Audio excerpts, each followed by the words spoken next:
They say her wings could blot out the sun, but her heart was gentler than dawn. Tonight, the air carries a scent of jasmine and cooling stone. The stars are soft above the courtyard, trembling faintly in the shallow pool where moonlight gathers like spilled milk. I sit on the woven mat beside the old orange tree, my fingers stain gold from the saffron I've been grinding. The pestle moves in slow circles, steady and small, like the rhythm of a lullaby. Somewhere beyond the garden wall, a nightingale starts to sing. Its voice drifts through the lattice window, through the veil of vines, through me. Grandmother's oil lamp hums on the low table beside us. Its flame bows when the wind turns. She's sitting across from me, wrapped in her shawl of faded green. The years have bent her spine, but her eyes still hold that desert light, bright and ancient, patient as the earth itself. She waits until the night quiets around us, until even the insects seem to lean closer. Do you know, she begins, why the sky is never empty? I smile, though I don't answer. It's not a question that wants an answer.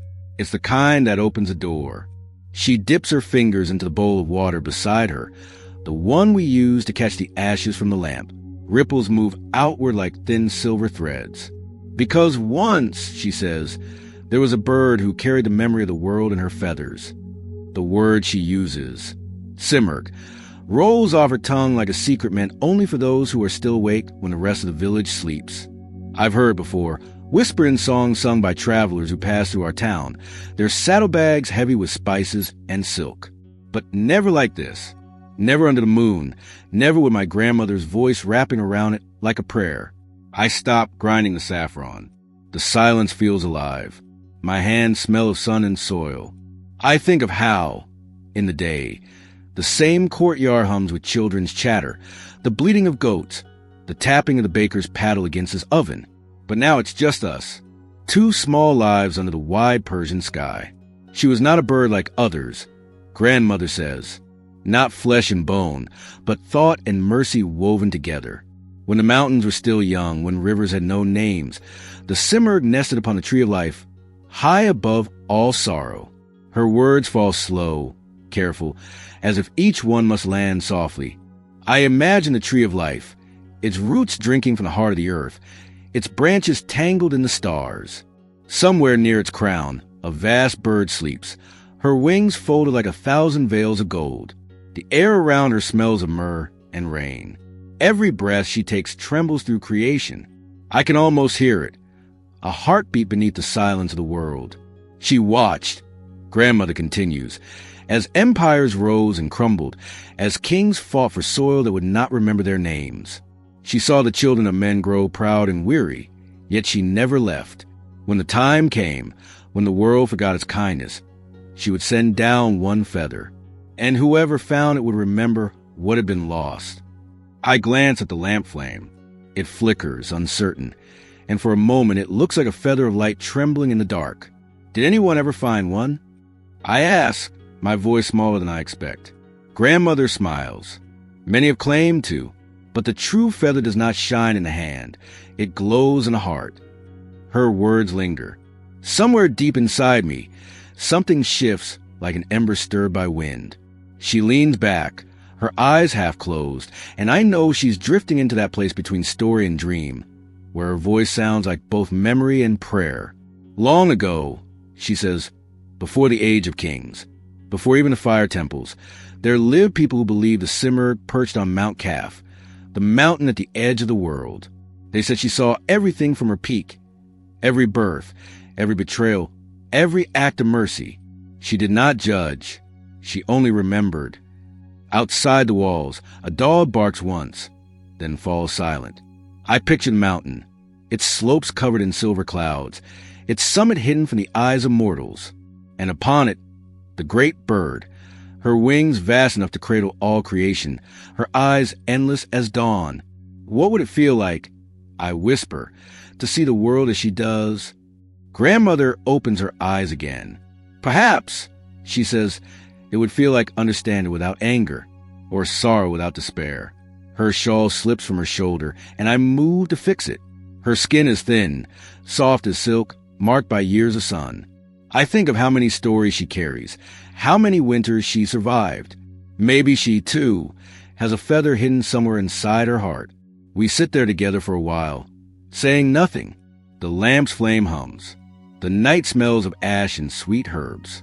Somewhere in the dark, a fig drops from its branch and lands with a soft thud. Grandmother finally speaks again. They say, she murmurs, that when the Simurgh flies, her feathers brush the clouds into rain. She brings life to what is dry, but she also brings endings. Fire and rebirth are her gifts alike. You cannot ask her to come without being willing to change. Her words settle over me like warm dust. I think of the droughts that have visited our village, of the fields that sometimes crack open like old hands. I imagine her wings spreading across the horizon, turning the sky to amber. If she came here, what would she see? A girl grinding saffron in the dark, dreaming of a bird who heals the broken world. The lamp sputters. The stars above us burn on, patient and far away. Grandmother closes her eyes fully now, her breath steady. I whisper the name again, Simurgh. It feels sacred, like a bridge between my heartbeat and the night. I realize that what she's given me isn't just a story. It's a way of seeing the world. To notice what's fragile, to wait for what returns, to trust that, even in silence, something vast and merciful is watching. The air cools. I draw my shawl tighter. A gust moves through the trees, shaking loose a few petals that drift into the water basin. They float there, glowing faintly in the lamplight. Perhaps the Simurgh is still out there, circling above forgotten valleys and ancient ruins. Or perhaps she never left us at all. Perhaps she's the kindness that keeps us from turning bitter, the memory that teaches us to forgive. The night deepens. My eyes grow heavy. Grandmother's breathing turns to a soft snore, and I smile. Somewhere in the distance, thunder rolls, soft and promising. If this story soothes your heart, let your breath slow, and listen closely. The Simurgh's wings are still whispering. Every empire has its golden eagles. But we, the women of dust and bread, had the Simurgh. Morning begins long before the sun climbs over the Zagros hills. The village wakes with the faint scrape of grain against stone, the quiet rush of water poured from clay jars, the murmur of women greeting each other in courtyards where smoke curls gently from small hearths. I rise to the sound of it all, the same music that has echoed through these valleys for centuries. My hands are already stained with work before light reaches the floor. The chill of dawn clings to the clay, and I breathe in the scent of damp earth, cumin, and sleep. The men have gone to the fields or the roads, to guard caravans, to trade, to serve in the army of kings whose faces we will never see. The empire stretches farther than any of us can walk, but our lives fit within the circle of our gardens, our wells, our children's laughter. I had never seen the royal palaces, but sometimes I imagine their tiled walls glowing like peacock feathers, the scent of rose water rising from fountains where no dust ever dares to settle. Still, even there, I think, someone must grind the grain, someone must light the lamps, someone must wait for men who do not return. In the marketplace, the world gathers in miniature. A trader from Susa spreads his blue cloth, shimmering like river water. Beside him, a woman from Persepolis offers figs sweet as memory. The air smells of cardamom and sweat, of wool-dyed crimson in vats that steam under the sun. Flies circle, children laugh, a donkey brays. Above it all, I hear the hammer of the blacksmith shaping metal into tools, into weapons, one for life, one for death. Sometimes I wonder if the sound of that hammer is what the gods hear when they dream of us. When the day grows heavy, we sit together in the shade. My friend Lala brings a basket of dates. Another woman, Parvana, carries a small child on her hip. We talk not of kings or wars, but of rain, of how long the river will last, of whose olive trees bore the most fruit this year. The world above us, the one of emperors and edicts, feels as distant as the stars that will rise tonight. Yet even so, its shadow lies across our days. The taxes grow heavier each season. Soldiers pass through more often, their eyes hollow with heat. It is in these pauses, between labor and worry, that stories are born. We do not have temples filled with books, but we have tongues and ears and patience.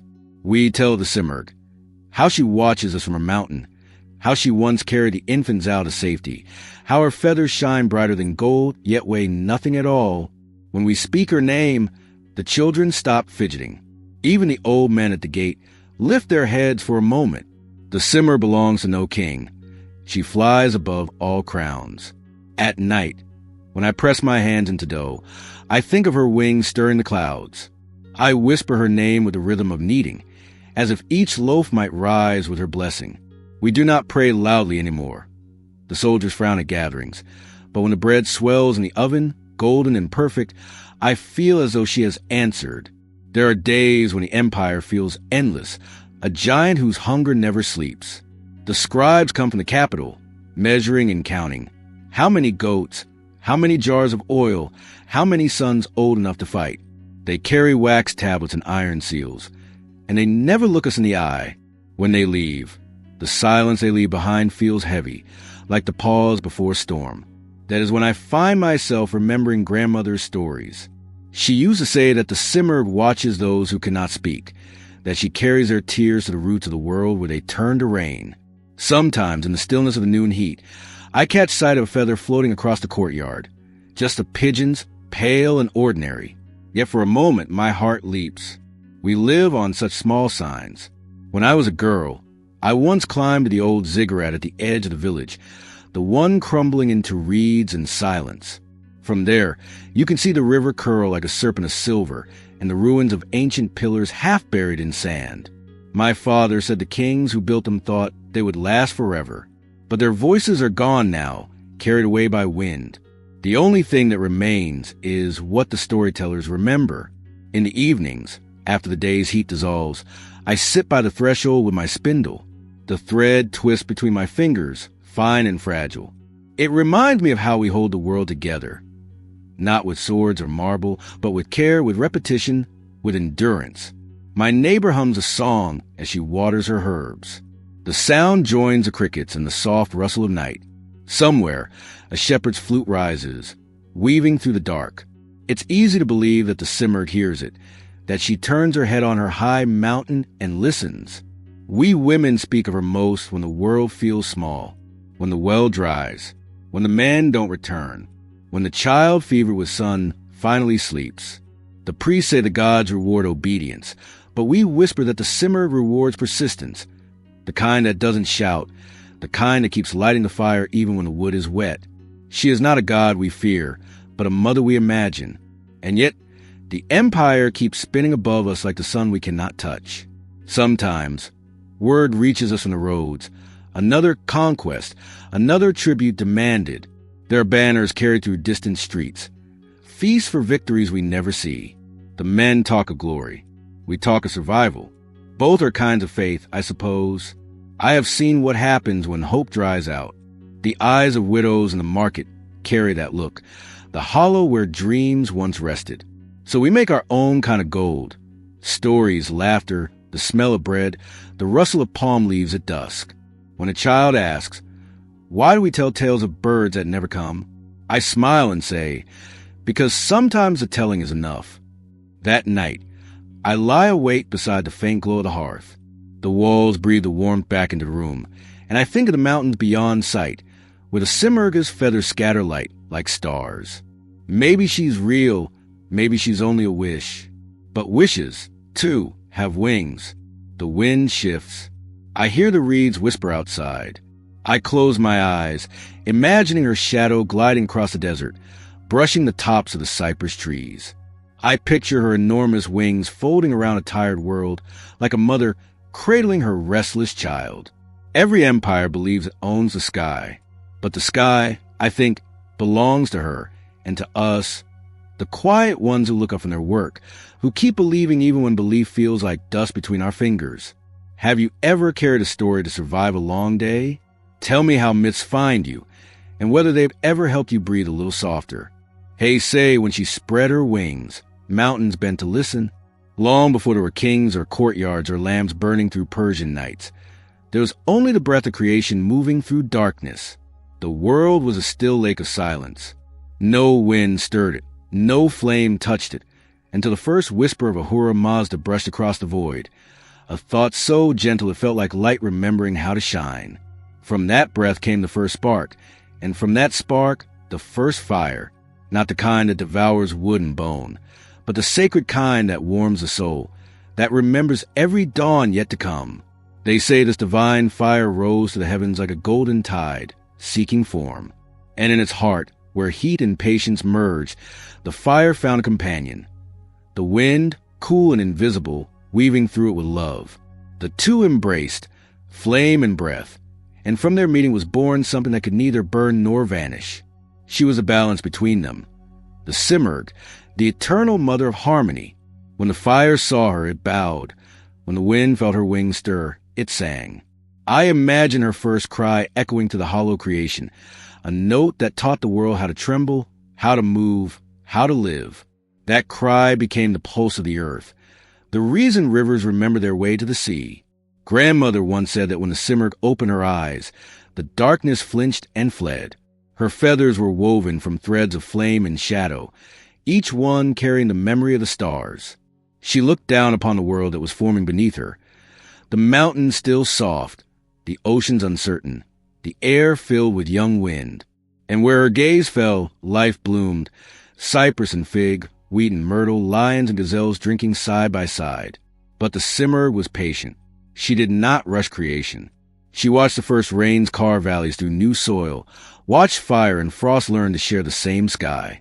She knew that beauty, like wisdom, takes time. At the heart of the world grew the Geo Carina, the tree of life, its roots sunk deep into the waters of eternity, its branches touching heaven. It is said that the Simurgh made her nest upon that sacred tree, high where no mortal had ever walked. The wind brought her news of the world below, and she listened from her perch. She could see all, the first dawns, the first storms, the first prayers whispered into the wind. They say her nest glowed with eternal light, a home woven of time itself. Every 1,000 years, when her feathers aged and her song grew quiet, she would rise into the air and set her own nest aflame.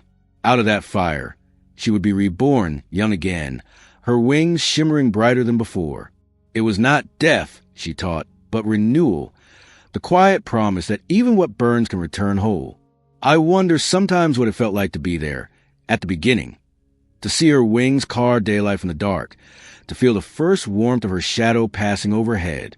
Did the earth tremble in fear or in awe? Did the rivers pause their flowing just to listen? Grandmother used to say that even Ahura Mazda smiled when he saw her rise, because she was not his servant but his reflection, the living symbol of patience, the voice that would remind his children what balance meant. She was the bridge between what destroys and what restores. The priests in the temples tell their stories with fire and ritual, but ours are gentler. Around our hearths, we imagine her differently, not distant but near, a motherly shape in the smoke, a whisper in the evening wind. She is not the God who commands, but the Spirit who forgives. Sometimes, when the sun sets red over the hills, I feel as though I can see the shimmer of her feathers in the clouds. The elders say that color is a memory of her first flight, when her wings caught the fire of creation and carried it into the sky. Every evening, when the horizon burns, the world remembers that flight. There's an old tale that says the first feather she ever shed drifted down for 7 days and 7 nights, glowing brighter than gold. It finally landed in the palm of a shepherd resting on a hillside. The moment it touched his skin, the drought around him ended. Grass pushed through the cracked soil, and the sheep raised their heads in surprise. He didn't keep the feather. He buried it beneath a fig tree, and from that tree sprang blossoms in winter. Maybe that story isn't true. Or maybe truth just wears many faces, one for the priests, one for the poor, one for those who still listen to the wind. I like to believe that somewhere, deep beneath the oldest tree in Persia, that first feather still hums with light, waiting for the next soul who needs it. The more I think of her, the more I see her in everything that endures, in the patience of a woman spinning wool through the night, in the steady pulse of the potter's wheel, in the small flame that refuses to go out when the storm rages. Creation is not a single act. It's the ongoing courage to begin again. That, I think, is the Simurgh's true gift to us. The ancient texts say she lives beyond Mount Kaf, beyond the lands known to mortals, in a realm where all opposites meet. Light and shadow, joy and grief, love and loss. It is said that those who seek her must first understand themselves, for she reveals only what you already carry. To see her is to see your own soul. In our village, when a child is born, the midwife whispers a blessing that mentions her name, not a prayer for riches or strength, but for balance, that the child may know both laughter and silence, both sun and rain, and still find peace. The blessing always ends the same way. May the Simurgh remember you when you forget yourself. I once asked grandmother if she thought the Simurgh would ever appear again in the flesh. She smiled, tracing the rim of her cup. She never left, she said. You only have to look for her where patience lives. Sometimes, on sleepless nights, I repeat those words. I listen to the wind move through the cypress trees, to the small crackle of the hearth. There's a calmness in it, as though the world still carries her breath. The thought that we were made from that same moment, from fire and wind learning to love each other, makes everything feel sacred. Even the smallest things, the slow boiling of milk, the sound of a baby sighing in sleep, the faint echo of thunder promising rain. Perhaps that is what the first feather truly meant, that creation was never about power, but about patience, that the divine waits quietly within all things, waiting to be noticed. Close your eyes for a moment. If you could ask the Simurgh one question, what would it be? Would you ask for strength, for peace, for forgiveness? Or would you simply ask her to keep flying, so the world never forgets the sound of wings? In a world ruled by kings, only a bird dared to mother the abandoned. It happened long ago, when the air over the valley still shimmered with dust and rumor, and the shadow of King Sam's fortress stretched like a wound across the land. I was young then, just a girl who carried water from the well and listened at the edges of conversations not meant for her. Yet even now, after all these years, I can still hear the silence that followed the child's first cry. It was not the cry of a prince. It was the cry of something the world did not know how to love. They said the baby was born wrong. His hair, white as almond blossom, white as ash, terrified his father. The midwives gasped, thinking death had already touched him. But the child's breath came strong, his eyes bright as spring water. Still, King Sam looked upon him and saw only an omen. In the court, men who owed their lives to the sword murmured that such a child could not bring fortune. His mother, pale and trembling, begged for mercy, but Sam turned his face away. "Let no curse live beneath my roof," he said. And that night, they carried the child from the palace, wrapped in crimson silk, to the cold foothills of Alborz. I remember how the wind tore at the torches. I remember the hush that fell when they laid him among the rocks, and the servants stepped back, afraid to meet each other's eyes. One of them, a woman, lingered. I saw her from afar, pressing her lips to the bundle before she left him. Her tears glittered like dew on the stones. In the morning, the rumor spread faster than the sun. The king's heir was gone. Some said he'd been taken by demons. Others that he'd been offered to the gods. The priests called it justice. The soldiers called it obedience, and the women called it tragedy. But in our hearts, we all knew the same truth. The world had broken something that had only just begun to breathe. For days, shepherds climbing the slopes claimed to hear a baby's wail carried on the wind. Wolves prowled the ridges, and vultures traced slow circles in the air. Yet no one went to look. Fear is an easy excuse when guilt grows heavy. One night, while tending a small fire outside my father's house, I heard the sound myself, a thin, aching cry, rising and falling like a bird trapped in a storm. It came from the mountains. The wind that brought it was cold enough to make my bones ache, but within it, I felt something else, something vast listening. They say the Simurgh hears every sound of sorrow in the world. That night, I believe she did. Far above our mortal reach, on the tree of life that crowns Mount Calf, the Simurgh stirred from her long rest. Her feathers shimmer with memory, gold, copper, and soft silver like moonlight on water. The winds whisper the child's cries to her, and she spread her wings, vast enough to cast a shadow over continents. The air trembled as she took flight. The elders said the clouds turned the color of fire as she descended. The mountains bowed under her wind, and the rivers stopped to watch. But when she reached the valley where the child lay, all was still. The baby had fallen silent, his tiny hands stiff with cold. his face blue beneath its white curls. The Simurgh bent her great head close and breathed upon him. The breath that once sparked creation filled his lungs, and he shuddered, alive again. I imagine her then, folding her vast wings to lift him gently in her claws, the way a mother lifts her child from danger. Her eyes, golden and endless, softened. She carried him up through veils of mist and thunder until the world below vanished beneath her. The legends say her nest was a cradle woven of sacred twigs and starlight, perched upon the tree of life itself.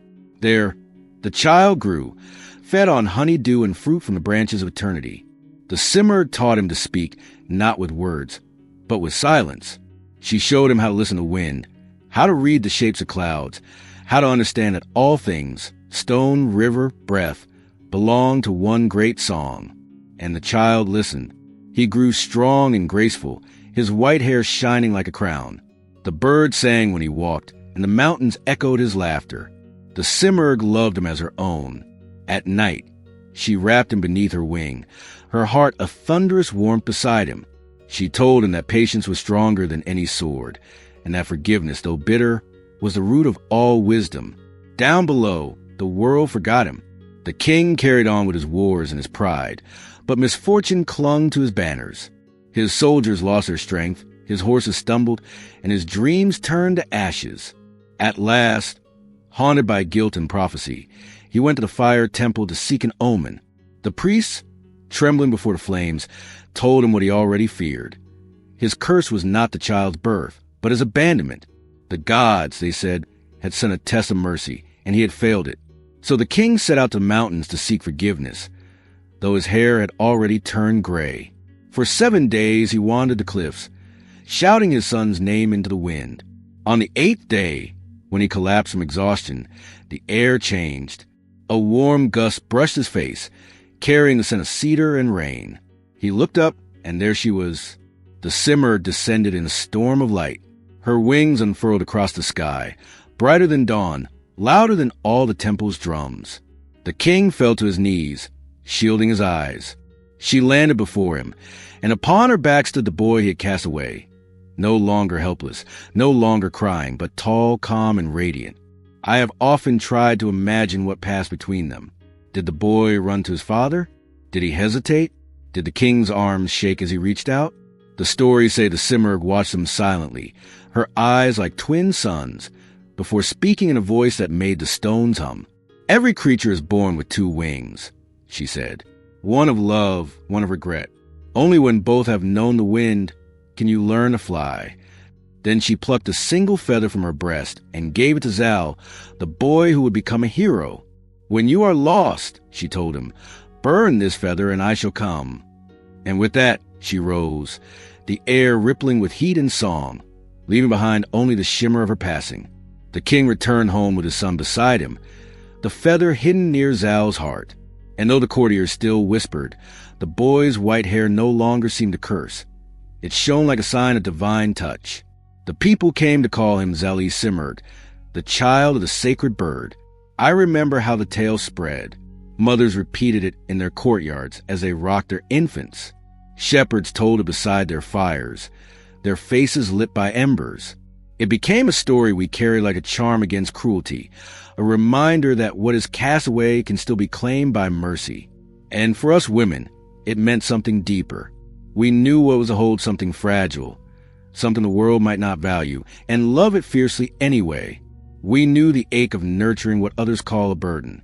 The Simurgh, to us, was no distant creature of myth.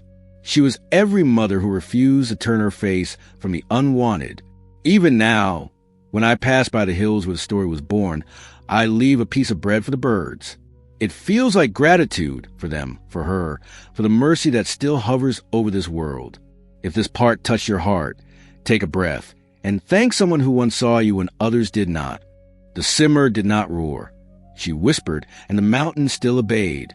When I was a child, I used to wonder what the great bird must have told Zal in her high, unreachable nest. What secrets of the world passed between her feathers and his heart. The priests speak of divine commandments carved in stone, but I like to think the Simurgh's teachings were softer, like wind passing through reeds, shaping them without breaking. After all, true wisdom never shouts. It hums. Zal grew among clouds and silence. The Simurgh was both his teacher and his shelter, and from her he learned what no court could have taught. That greatness begins with listening. Every morning, she sent him to sit upon the edge of her branch and watch the valley below, the rivers twisting like threads of silver, the herds moving like beads of wool. "Look," she told him, "and see how strength moves without noise." He watched how the mountains held the world steady by simply being. He saw the rivers carve their paths not through anger, but through patience. He saw that even the sun, which commands all life, must disappear each night to let the moon breathe. And so he learned that power meant not dominance, but rhythm, the balance between giving and resting, between holding and letting go. I have always loved that part of the story, because it speaks not to kings but to us, to the ones who keep the fires lit and the dough rising, who know that creation happens quietly. In our world, we are taught that strength is loud. The slam of a door, the command of man's voice, the clatter of soldiers' boots. But the Simurgh taught Zal, and through him us, that the gentlest forces are the ones that endure. When he was old enough to climb the higher branches, she began to test him. "What do you fear?" she asked one morning as dawn burned along her feathers. "I fear falling," he said, looking down at the endless mist below. She spread her wings wide, their shadows stretching across heaven. "Then fall," she said, and pushed him. He tumbled through the air, his body weightless, the world spinning, the wind roaring in his ears. But before he struck the ground, her talon caught him and lifted him again. The next morning she asked, "What do you fear now?" "I fear nothing," he said, trembling. Again she pushed him. Again she caught him. And the third morning, when she asked once more, Zal said, "I fear not the falling, but forgetting that I can rise." Then the Simurgh bowed her head. "Now you are learning." That, I think, was her truest lesson. Courage is not the absence of fear. It is the patience to fall, to fail, to wait, and to try again. When I sit at my loom, weaving cloth for my family, I often think of that image. The threads are fragile like lives. They twist, they break, they tangle, but when I pull them back together with care, something whole emerges. My grandmother used to say, "A good woman has the patience of the Simurgh and the silence of dawn." It sounded like praise then. Now, I understand it was a kind of guidance. Our strength is in the work that goes unseen, the quiet mending, the endless tending. The story tells that Zal would sometimes ask the Simurgh questions about the gods and the stars, about war and fate, and she would answer not with certainty, but with images. "If you wish to rule men," she said once, "first learn to serve the wind. If you wish to understand justice, watch how the trees share the rain." When he spoke of vengeance and glory, she shook her wings until sparks filled the sky. "Fire that burns only to be seen," she said, "forgets why it began." When he asked how he might repay her, she looked at him long and silent, then said, "You cannot repay love. You can only pass it forward." He carried those words with him long after he left her mountain. They say he became a man both fierce and kind, wise in counsel and steady in battle. But it was her patience, not her power, that lived in him. In our village, we keep a small shrine where women leave offerings of feathers, carved or painted or found. They say each feather is a prayer for balance between husband and wife, child and parent, hunger and hope. Some nights, when I light the lamp beside that shrine, the flame bends in a way that feels like a nod from her, a small acknowledgement that she still remembers us. The old scholars tell us that wisdom in Persia was never about knowing more, but about being more forgiving, more steadfast, more in tune with the quiet between things. That idea feels like a feather itself, light, but impossible to destroy. You can crush it in your hand, and still it springs back into shape. Sometimes, when I watch my own daughter spinning thread, I wonder if she understands this truth. She grows restless, as youth does, wanting the world to move faster. I tell her what the Simurgh told Zal. The sky is wide because it waits. So must we. She rolls her eyes, but her hands grow steadier, her breath slower. Perhaps that's all the lesson needs to be.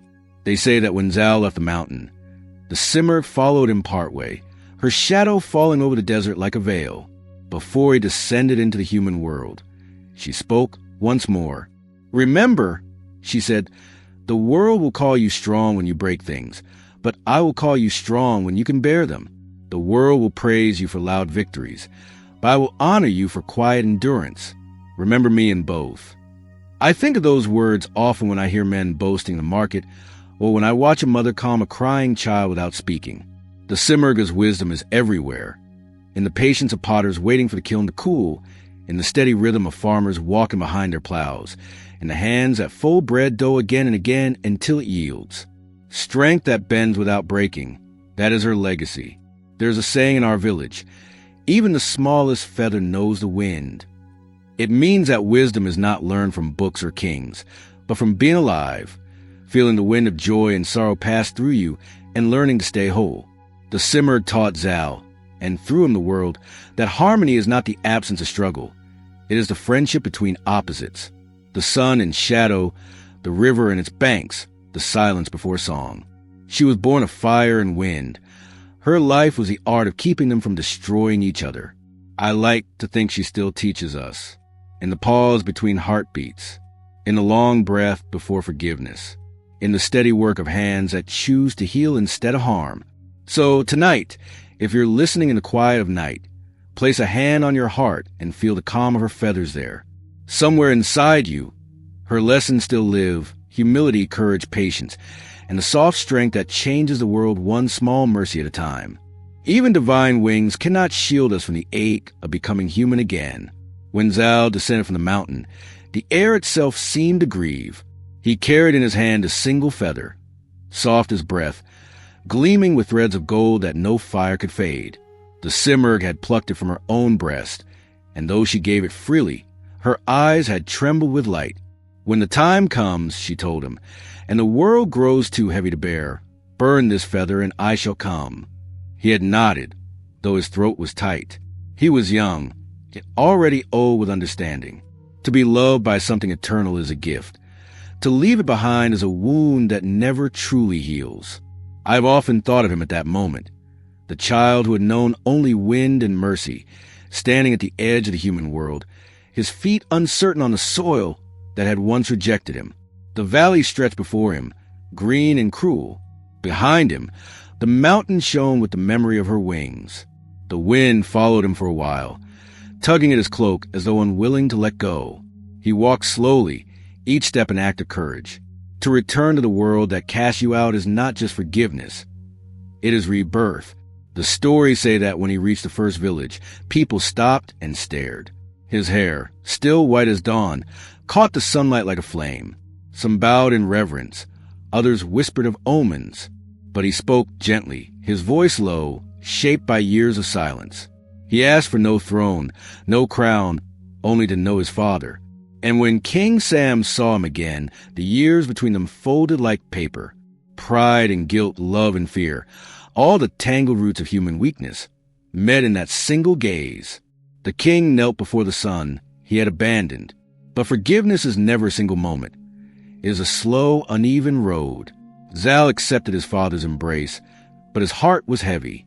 He had learned from the Simurgh that love without understanding is fragile. I imagine the court that day, the gold tapestries, the air thick with incense and disbelief, soldiers whispering, priests murmuring prayers of gratitude to gods they did not serve.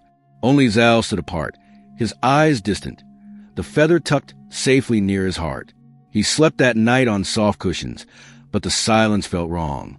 No rush of wind, no heartbeat beneath his ear, no song of wings. The mountain air had been clean and vast. Here it was thick with perfume and pride.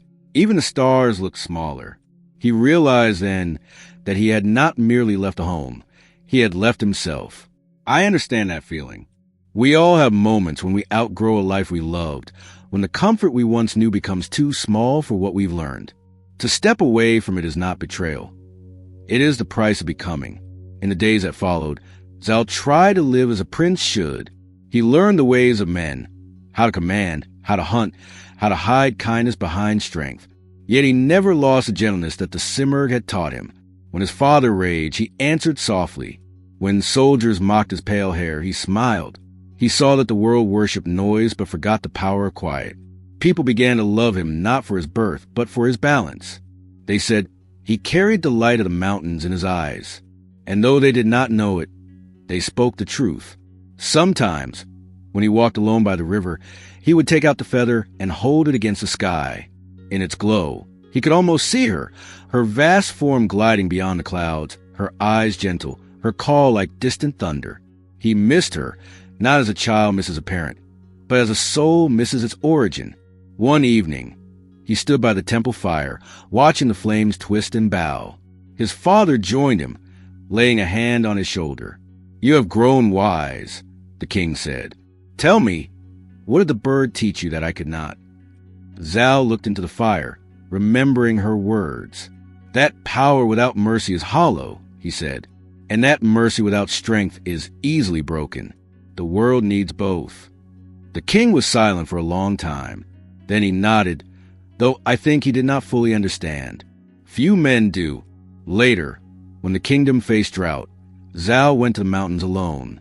He climbed until his legs trembled and the sky thinned a breathless blue.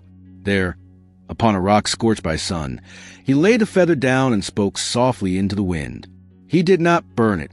He only thanked her. The next day, the rains came. The elders say that we returned. His hair shone brighter than before, and his eyes carried a new calm, the kind that only those who let go can know. He had crossed a bridge between the divine and the mortal and found peace in both. I often think of him when I say goodbye to someone I love. There's always that sting, that small, wordless fear that the distance will swallow what you shared. But the Simurgh taught him, and through him, all of us. Love does not vanish when we leave its nest. It waits inside us, folded like a feather, ready to rise again. When I was younger, I believed the ache of parting meant something was broken. Now I see it differently. The ache is proof that something beautiful once lived between two hearts. It is the echo of wings long after the bird has flown. And isn't that what every growing soul must face? To leave behind the arms that raised it, to carry the memory of warmth into colder air, to trust that even pain can guide us home? In the marketplace of life, we trade innocence for understanding. We lose simplicity but gain depth. Zal's descent from the mountain was not just his return, it was humanity's. The divine cannot stay among us forever. Its gift is meant to be carried, not kept. Sometimes at dusk, when I watch the sky fade into violet, I imagine him looking upward still, whispering his thanks to the wind. The feather, perhaps now dim with age, still lies close to his heart. And maybe, when his time comes to fall once more, she will come again, not to rescue him, but to remind him that love never ends. It only changes form. So pause here. Breathe. Think of a moment when you had to let go. Did it hurt, or did it teach? Even the Simurgh's feathers could not mend a father's silence. It begins, as all tragedies do, not with hatred but with love. A love that once bloomed bright and pure, then grew tangled in pride and distance. Zal's hair had turned silver now, and his son, Rostam, had become the mightiest warrior Persia had ever known. Stronger than lions, swifter than wind. The people sang his name in the markets, in the fields, in the echoes of the mountains. Yet, as it often happens, the greater the glory, the further the heart strays from gentleness. I imagine Zal watching his son from the terrace of his palace in Zabul, the same valley where the Simurgh's shadow had once sheltered him. The old man's hands trembled as he held the feather that still glowed faintly after all these years. He must have wondered if his own wisdom had reached Rostam, if strength, inherited but untempered by mercy, would someday burn brighter than love could bear. The story says that Rostam, restless and proud, rode far beyond his father's lands. He crossed deserts and rivers until he reached the kingdom of Turan, where he met a princess named Tamine. Their union was brief but bound with tenderness. From it came a child, Sorb, bright-eyed, strong, and radiant like dawn. But fate, cruel and subtle, has a way of scattering the seeds of joy before they ripen. Rostam left before the boy could even speak his name. Years passed. The boy grew into a man with his father's courage and his mother's fire. He knew his father's legend, knew the songs, the victories, but not his face. Tamine told him the truth, and the truth became his purpose.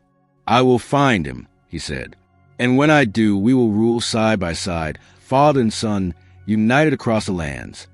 He set out with an army, his heart young and fierce, dreaming not conquest but reunion. But the winds that carry hope can twist it into tragedy. In another land, Rostam himself was called to battle, never knowing that the enemy before him was his own blood. When the two armies met, the earth itself seemed to hold its breath. The sky was dark with dust. The sound of drums shook the valleys, and fate, unseen but certain, tightened its unseen threads. Rostam and Sohrab faced each other in the midst of war.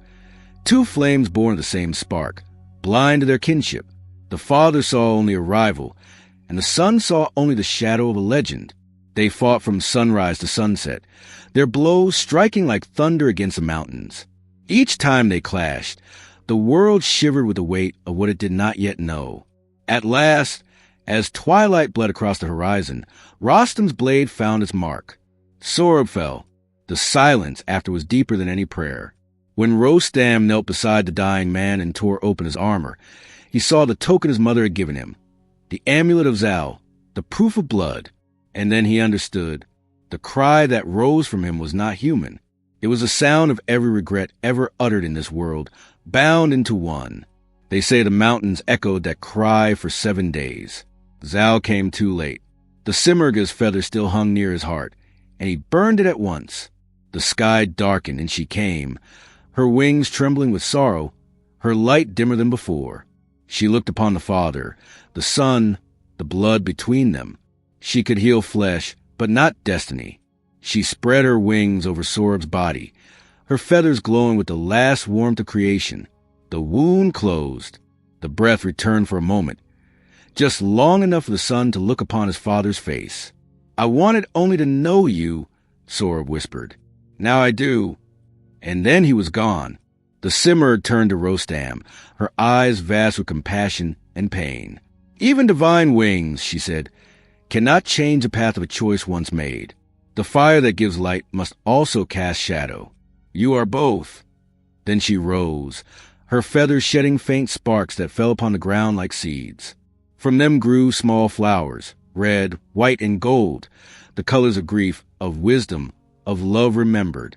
The wind carried her away, and Rostam was left kneeling beside what it destroyed, holding the memory of her warmth as the only comfort the heavens could give. I've told this story many times, and still I find it difficult to breathe through it, perhaps because every parent, every child, carries a piece of this sorrow. Love, after all, is not proof against misunderstanding. We build walls of pride, of silence, thinking it will protect us, but they only make the echo of loss louder when it comes. In my own village, mothers tell their children this tale as a warning, but softly, like a lullaby. They say, "Do not wait to speak what love asks of you, because in the end, no hero is saved by a sword. It is the heart, not the hand, that decides the measure of our days." Sometimes, I see fathers in the market watching their sons with the same quiet awe that Zal must have felt for Rostam, pride mixed with fear, love mixed with distance. And I think we are all repeating the story in smaller ways. We wound, we regret, we reach back through time to heal what we've broken. Perhaps that is why the Simurgh still circles above us, not to prevent our pain, but to remind us to learn from it. Zal lived many years after that day. They say he kept the feather's ashes in a small box beside his bed. Whenever he felt despair, he would open it, letting the faint scent of burnt gold fill the air. It was not resurrection, but remembrance, the kind that keeps the heart from closing completely. And Rostam? He carried his grief like armor, heavy but unyielding. Some say he fought more fiercely afterward, as if trying to bury sorrow under victory. Others say he grew gentler, pausing between battles to speak with children, to share his food with beggars. Maybe both are true. Grief changes a man by halves. It breaks one part and softens the other. As for the Simurgh, no one saw her again for many generations. But there were moments when travelers swore they felt a great shadow pass overhead, followed by a warmth that made their tears fall without pain. When I hear thunder roll through the mountains, I like to think it's her wings still beating, slow and sorrowful, carrying our forgotten prayers. Even the divine, it seems, cannot escape the ache of time. But if the Simurgh taught us anything, it is that even tragedy can nourish. Love does not end where pain begins. It deepens, transforms, returns in other forms. A kindness, a story, a song whispered to a child before sleep. So if tears come, let them. In Persian tales, tears water the garden of wisdom. When the 30 birds reach your mountain, they found their own faces shining back. There is a story the elders tell after the fire is burned low, when even the crickets fall silent. It is said that once, long after Zal and Rostam had passed on the earth, a flock of birds gathered in despair. The world had grown cruel, and the rivers ran dry of meaning. They longed to find the Simurgh, that ancient keeper of balance, to beg her to heal the emptiness that had taken root in their hearts. They came from every corner of the earth. The proud peacock, the timid sparrow, the owl who could not bear daylight, the partridge still heavy with dust from its journeys. Each had its own wound, its own reason for seeking her. If only the Simurgh would return, they cried, she would make the world whole again. But when they asked where to find her, none knew. Some said she lived upon Mount Kaf. Others said she had vanished into the sea of clouds. In the end, they decided to go together, 30 in all. They crossed deserts and jungles, burned by thirst, torn by storms, guided only by faith. One by one they faltered, some from exhaustion, others from doubt. Yet the few who endured reached the mountain at last. And there, upon the peak, the sky opened. The light was blinding, the air trembling with song. They cried out, calling her name, Simurgh, Simurgh, but no great bird appeared. Only a still pool stood before them. And when they looked into its surface, they saw not feathers or fire, only their own reflections, shimmering like 30 fragments of the same sun. It was then they understood. The Simurgh was not somewhere above them. She was within them. She had been waiting in their endurance, their longing, their love. The divine had been scattered through creation, like feathers across a field, each one carrying a glimmer of her light. I think of that story often. Sometimes I wonder the first feather she ever dropped was not meant to be found at all, but to remind us that we already carry what we seek. We look to the heavens for rescue, yet the heavens live quietly in our breath, in our patience, in the way we forgive each other. When I grind herbs for medicine or knead dough for bread, I feel it, the small rhythm that ties my hands to something eternal. It's not grandeur, not revelation, just the calm of knowing I am part of a pattern that began long before me and will continue long after. The Simurgh's feathers still fall, though we no longer see them. They take the shape of kindness, of resilience, of moments when someone chooses gentleness over pride. Perhaps that is what Adder meant when he wrote that the seekers found their own faces shining back. Not that they had become gods, but that they had finally recognized themselves as pieces of the divine tapestry. I used to think holiness was found in temples and rituals, in the murmurs of priests. Now I think it lives in quieter places, in the space between heartbeats, in the sigh of wind through cypress trees, in the soft patience of women mending what others have torn. When I walk to the fields at dawn, I see the dew on the barley glinting like small wings. I hear the rustle of sparrows waking, the hum of bees already at work. The world itself seems to breathe in rhythm with the unseen bird who made it. Each sound, each glimmer, each heartbeat is a reminder. Creation is still happening, and we are part of it. The Simurgh no longer needs to descend from her mountain because she has nested in us. Every time we choose compassion over bitterness, every time we keep faith through loss, her spirit rises. There is comfort in this thought. The world can be cruel. Kingdoms still rise and crumble. Storms still strike without warning. Yet if even a fragment of her patience survives in us, then hope endures. We do not need wings to heal. We only need to remember that we are made of the same breath, the same fire, the same quiet wisdom that once shaped her. And maybe, just maybe, that is why she never truly returns, because she never left. When the sun sets tonight, look to the horizon. The sky will blush with gold and crimson, and for a moment, you might see a shimmer, like a vast wing unfurling behind the clouds. Don't try to name it. Just let the sight rest inside you, gentle and whole. If you listen closely, you may hear the faint echo of her song, the one that began before time, the one that never ends. It hums in the pulse of rivers, in the laughter of children, in the hush of those who choose peace. It hums in you, And if this thought brings you calm, whisper it softly into the quiet. I, too, am a feather of the whole. Empires fall, but the Simurgh still circles above the ruins. Tonight, I sit once more beneath the same Persian sky. Older now, slower movement, yet still listening for the flutter of wings I once dreamed of as a child. The courtyard hasn't changed much. The same fig tree, the same cracked tiles along the well, the same jasmine vines that creep along the wall each spring. Only my hands are different, lined and weathered like riverbeds after long summers. Yet when I lift my eyes to the stars, I feel her presence as I did that first night long ago. The Simurgh, vast and unseen, hovering just beyond the edge of memory. The world around me hums with change. The bazaar, once filled with the smell of clay and saffron, now glows with the pulse of electric light. Iron machines roll where caravans once passed. The young carry glass screens that shine brighter than any oil lamp.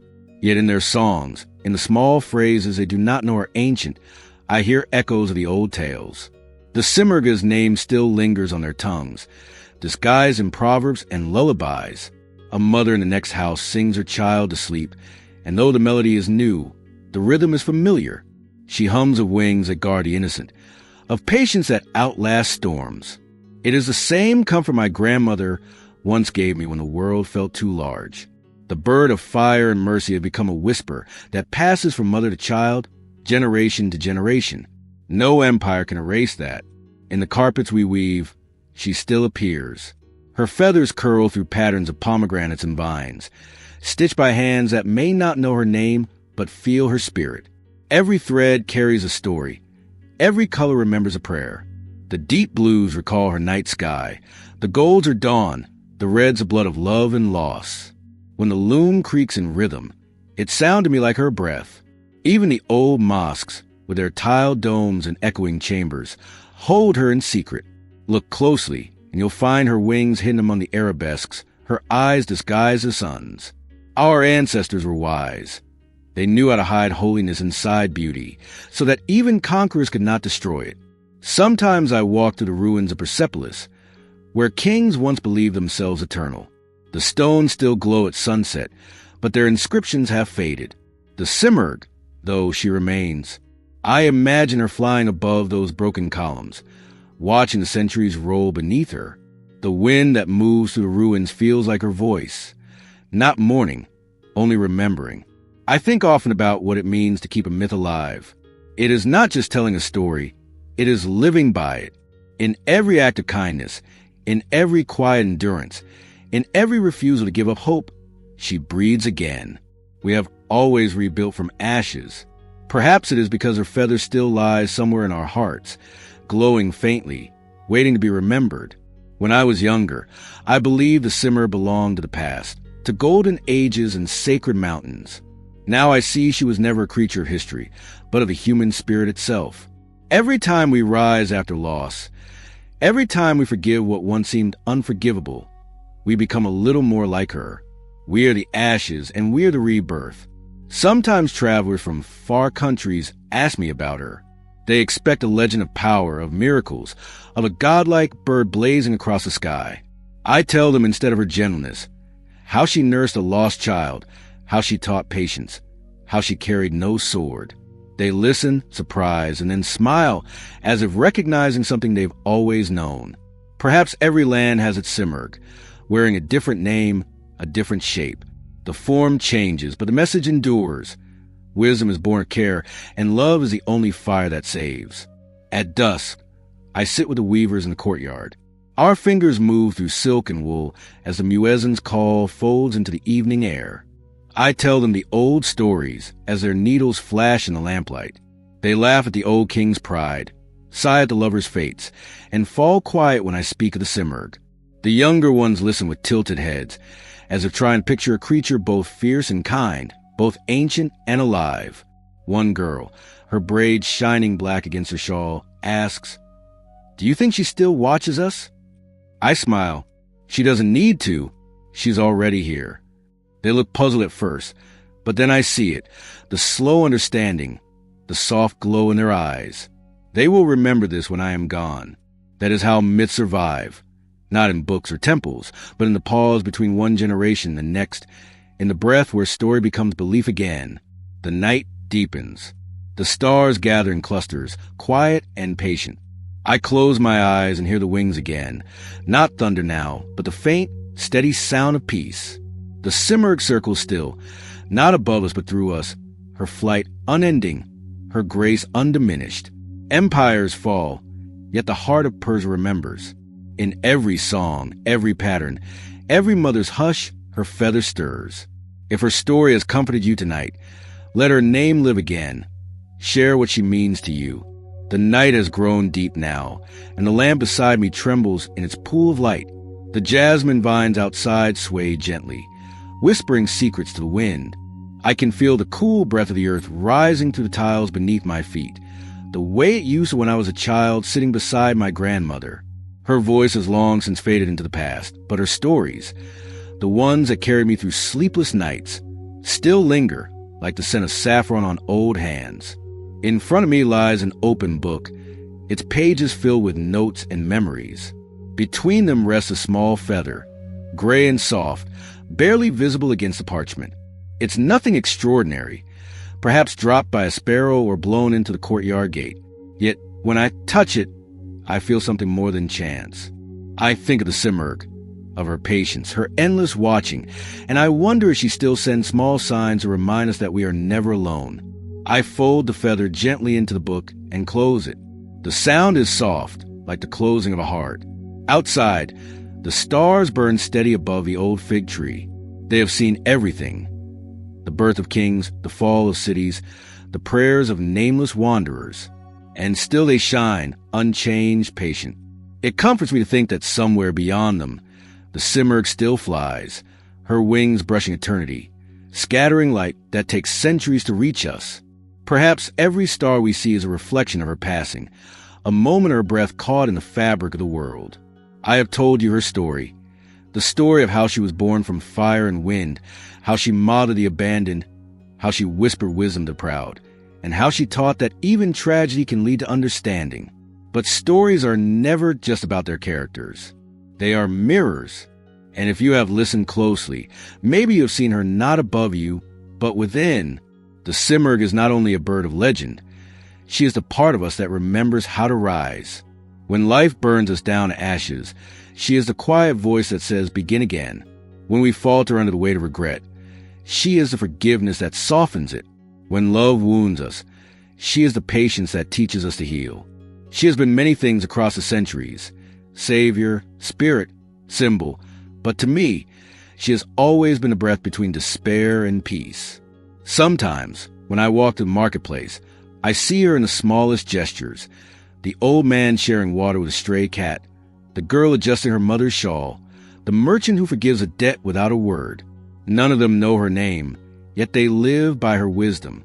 That is how myths survive, not by being remembered, but by being lived. I used to think the Simurgh belonged to our past, a comfort for a world that no longer exists. Now I see she belongs to every age that still feels longing. Every time we choose kindness over anger, every time we pause before judging, every time we breathe through pain instead of passing on, her wings stir. And perhaps that is enough. The night wind shifts again. The flame of the lamp bows low, then steadies. I listen to the faint rustle of feathers in the dark, a sound that might be real or might simply be the echo of all the nights I've spent telling her story. The boundaries between myth and memory blur. I smile. Before I sleep, I whisper a small prayer, not to gods or kings, but to her. Fly with those who are lost tonight. Wrap your wings around those who are afraid. Carry our grief to gentler places. And if you find my grandmother somewhere among the stars, tell her I've kept her story safe. I rise and open a window. The air outside is cool, brushed with the scent of earth and rain. Above the rooftops, the stars glimmer like the scattered embers of an ancient fire. I imagine them falling slowly, turning to feathers before they touch the ground. Somewhere, a nightingale begins to sing, and its song folds the world into stillness. It feels right to end here, with quiet, with light, with breath. So if you're still awake, listening to the echoes of this tale, take a slow breath. Let your shoulders soften, Your thoughts drift like dust in lamplight. The Simurgh does not need to be seen to be real. She lives in the rhythm of your heartbeat, in the calm that follows sorrow, in the forgiveness you give to yourself. Her wings are vast enough for all of us. And if this story has flown beside your dreams tonight, rest now. Subscribe and meet me again, where another ancient voice waits beneath the stars.